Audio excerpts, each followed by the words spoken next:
Writer director അമൽ K Joby. ആഘോഷം ശരിക്കും ഒരു ക്യാമ്പസ് മോഡിലുള്ള സിനിമയാണ്.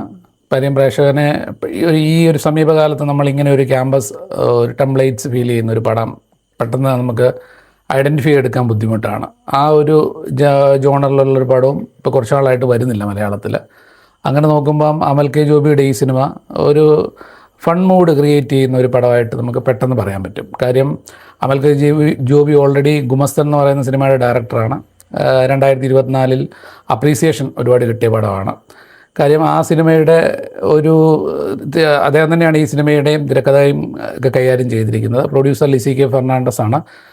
സ്വർഗ്ഗം എന്ന സിനിമയുടെ പ്രൊഡ്യൂസറാണ്. അപ്പം ഒരു മോട്ടിവേഷണൽ സിനിമകളിൽ പ്രൊഡ്യൂസ് ചെയ്യുന്ന ഒരു പ്രൊഡ്യൂസറും കൂടെയാണ്. അപ്പം ആ രീതിയിൽ നോക്കുമ്പോൾ ശരിക്കും ഒരു ക്യാമ്പസിൻ്റെ പശ്ചാത്തലത്തിൽ ഒരു കഥ പറയുക എന്നുള്ളത് തന്നെയാണ് അവർ ഉദ്ദേശിച്ചിരിക്കുന്നത്. വളരെ ഫീൽ ഗുഡായിട്ട് പ്രേക്ഷകർക്ക് എൻ്റർടൈൻമെൻറ്റ് വാല്യൂ കിട്ടുന്ന രീതിയിലുള്ള ഒരു സിനിമ, വളരെ നല്ല ഗാനങ്ങളൊക്കെയുള്ള ഒരു സിനിമ എന്നുള്ള രീതിയിലാണ്. ഒരു മെറ്റേണിറ്റി ലീവുമായിട്ട് ബന്ധപ്പെട്ട ഒരു ടീച്ചറിൻ്റെ ഒഴിവിലേക്ക് പുതുതായിട്ട് ചാർജ് എടുക്കുന്ന നരൻ ചെയ്ത കഥാപാത്രം, സൂരജ് എന്നാണ് കഥാപാത്രത്തിൻ്റെ പേര്, അദ്ദേഹം വരുന്നതും പിന്നീട് അദ്ദേഹം ആ കോളേജിലെ തന്നെ എല്ലാവർക്കും വളരെ പ്രിയപ്പെട്ടവനായി മാറുന്നതും, അതുപോലെ പിന്നീട് കോളേജിൽ ഉണ്ടാകാവുന്ന, അതായത് ഇപ്പം മാനേജ്മെൻറ്റൊക്കെ പോലത്തെ ക്രിസ്ത്യൻ പശ്ചാത്തലത്തിലുള്ള ഒരു മാനേജ്മെൻറ്റിൻ്റെ കഥയാണ് പറയുന്നത്.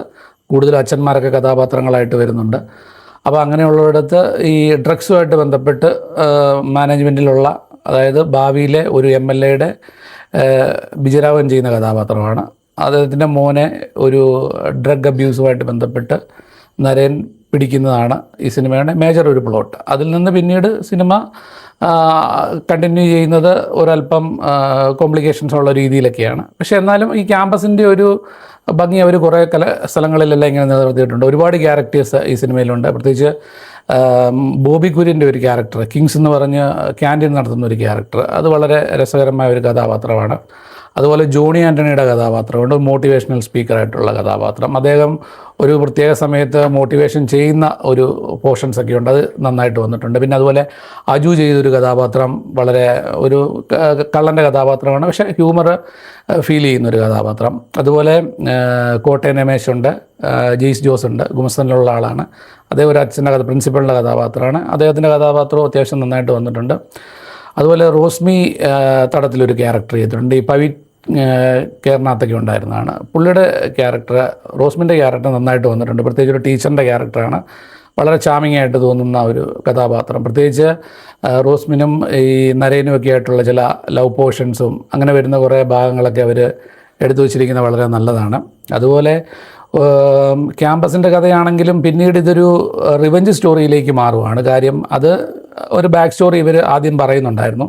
ആ ബാക്ക് സ്റ്റോറിയിലേക്ക് സമീപകാലത്തെ സംഭവങ്ങൾ എങ്ങനെ കണക്ട് ചെയ്യുന്നു എന്നുള്ളതാണ് പിന്നീടുള്ള പ്രശ്നം. പക്ഷെ അതൊരു നമ്മൾ എന്നാ പറയുന്നത് ക്ലീഷേ, ക്രിഞ്ച്, നമ്മൾ പഴയ പ്രതികാര കഥയിലേക്ക് തന്നെ പോകുന്ന ഒരു ഫീലാണ് കിട്ടിയത്. അതായത് ഇപ്പം എന്നോ പറഞ്ഞു മടുത്തൊരു കഥ എന്നൊക്കെയുള്ള രീതിയിലേക്ക് ഇതിനെ അവസാനം കൊണ്ടുവന്ന് എത്തിക്കുകയാണ് ചെയ്യുന്നത്. പിന്നെ ഈ പറഞ്ഞ പോലെ ഗാനങ്ങളൊക്കെ ഒരുവിധം രസമായിട്ട് തോന്നിയായിരുന്നു. പ്രത്യേകിച്ച് സ്റ്റീഫൻ ദേവസ് 2 ഗാനങ്ങൾ ചെയ്തിട്ടുണ്ട്.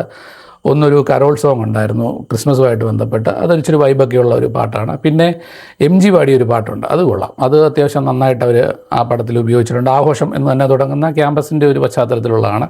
എൻ്റെ പേഴ്സണൽ ഫേവററ്റ് എന്ന് പറയുന്നത് ഗൗതം വിൻസെൻ്റ് മ്യൂസിക് ചെയ്ത, അതുപോലെ തന്നെ സോണി മോഹൻ ലിറിക്സും സിംഗറും പുള്ളിക്കാരിയാന്ന് തോന്നുന്നു, അതേ ചെയ്തൊരു പാട്ട് ആകാശമായി എന്ന് തുടങ്ങുന്ന ഒരു റൊമാൻറ്റിക് ട്രാക്ക്. അത് പക്ഷേ സിനിമയിലും നന്നായിട്ട് വന്നിട്ടുണ്ട്. ഓവറോൾ ക്യാമറ റോജോ തോമസ് ആണ്. റോജോയുടെ ക്യാമ്പസുമായിട്ട് ബന്ധപ്പെട്ട് വരുന്ന പോർഷൻസുകളൊക്കെ നമുക്കൊരു സ്പീഡും അങ്ങനെയൊക്കെയുള്ള കുറച്ച് കാര്യങ്ങൾ കിട്ടുന്നുണ്ട്.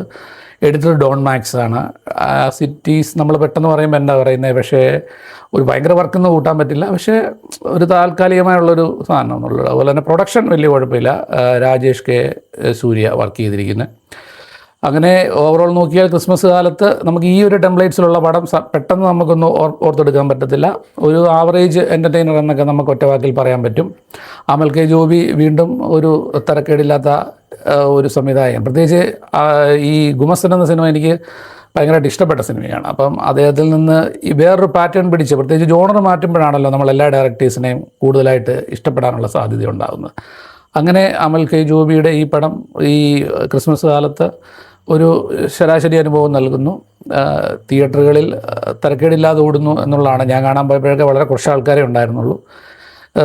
നിങ്ങൾക്ക് ഒരു തവണ വേണമെങ്കിൽ കണ്ടു നോക്കാം.